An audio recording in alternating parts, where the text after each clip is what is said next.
What's up, you guys? How's it going? Hope everything's going well. It's certainly been a while. Today we're back to do another review.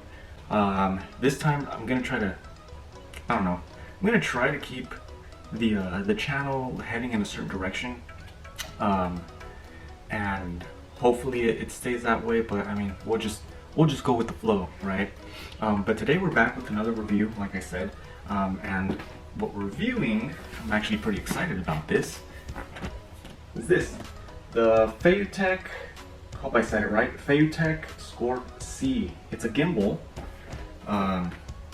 for DSLR and mirrorless cameras. This is supposed to be like a high load capacity gimbal for mirrorless DSLR cameras, and so we're gonna test it out. We're gonna see just how well it is, just how user-friendly it is, in case you haven't gotten one, in case you've never used one of these before. So I think one of the cool things about this is this one's relatively cheap, relatively inexpensive. So I think I got it for like $230, give or take. I'll go look at the order again, and I'll put it right here. But yeah, it's like sub $250. I've seen it go on sale for like $180, $190 before taxes. I should have probably waited until it was on sale. But I mean, we're just reviewing it right now, so I'll put the MSRP up here, and then I'll put like the lowest sell price that I've seen right here, in case y'all are interested.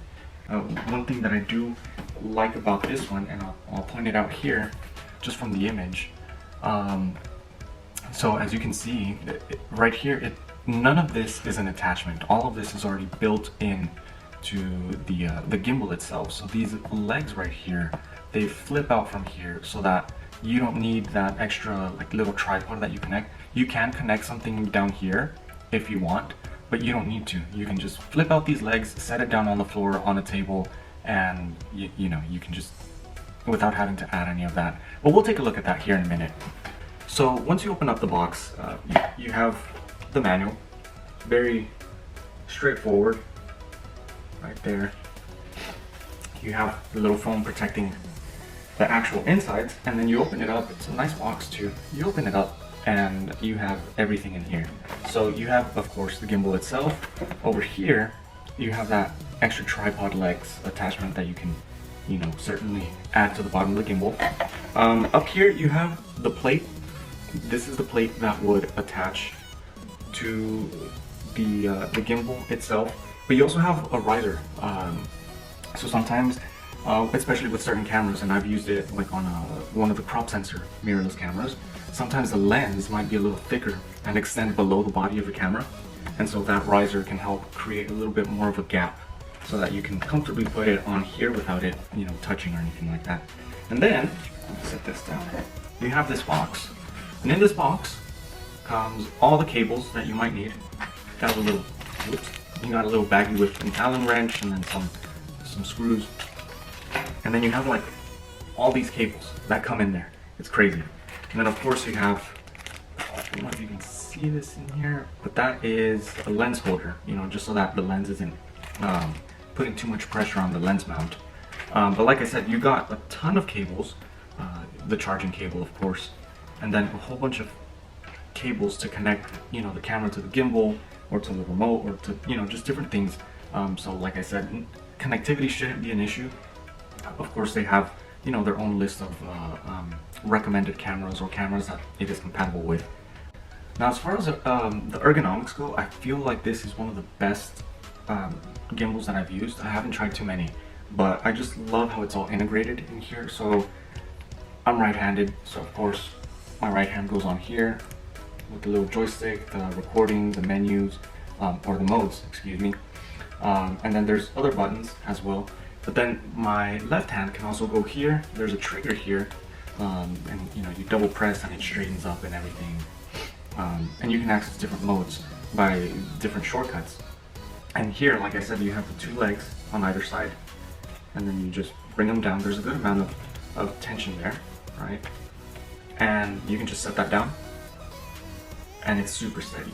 Now the other thing as well here, once I figure this out, is that it has the different locks for the balancing. So here is a lock so that you can either open or close the mounting rail, but it also has locks here, so you can either move it out or closer in. Then you have the lock here to move the arm in or out, depending on what you need for the balancing. And then it has the other one here. This one actually needs to be out just a little. Okay. Let's lock this one back.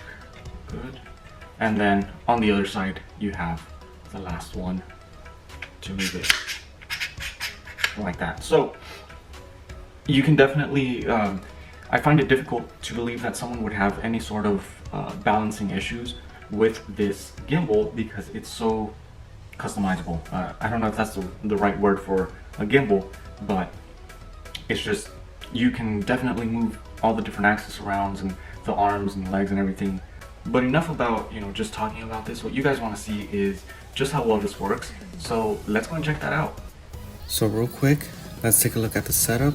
We got the Sony a7 III and the Tamron 28-75, which is about half of the weight limit. So overall, I feel like this does a really good job being stable, except with the up and down movement. It seems a bit too choppy. Then again, I'm not being way too careful with my steps. Right here, you can see it does a better job, but just something worth noting. Now, here I'm doing a sprint test, and again, a little choppy with the up and down movements, but I mean, a lot better than if you were just doing a handheld no gimbal setup. So for the price, I would definitely recommend it, especially if you can get it closer to $200 when it goes on sale. And on top of that, if you can get it from Amazon, where the return policy is so easy to use, I would definitely check it out. I do want to compare it to other perhaps better known gimbals, but that's a video for next time. So if you guys have any questions, leave them down in the comments, and I appreciate everyone for watching this. Thanks for the support, and I'll see you guys in the next one.